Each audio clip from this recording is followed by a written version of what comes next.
Assalomu alaykum aziz do'stlar.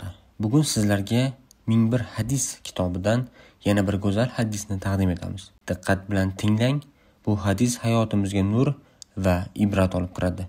31-hadis. Chaqirilgan joyga boringlar, sovg'ani qaytarmanglar va musulmonlarni urmanglar. 32-hadis. Ishlar ichida Alloh taologa yoqimlirog'i oz bo'lsa-da davom etadiganidir. 33-hadis. Alloh taologa farz ibodatlardan keyin eng ma'qul ish musulmon kishini xursand qilmoqlikdir. 34-hadis. Amallar ichida Alloh taologa yoqimlirog'i yaxshi odamlarni Alloh yo'lida do'st tutishlikdir va yomon odamlarni Alloh yo'lida yomon ko'rishlikdir. 35-hadis.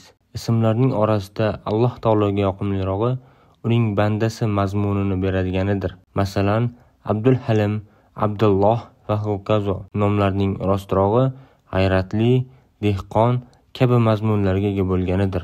36-hadis. Allohning nazdida eng yaxshi gap rost gapdir. 37-hadis. Alloh taologa amallarning eng sevimlisi oz bo'lsa-da davomlisidir.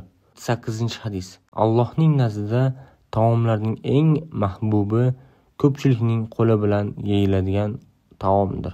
39-hadis. Allohning nazdida bandalarning eng yaxshisi o'z ahli ayoliga foydasi ko'proq tegadigan kishidir. 40-hadis. Allohning nazdida uylarning yaxshirog'i yetimlar izzat qilinadigan uydir.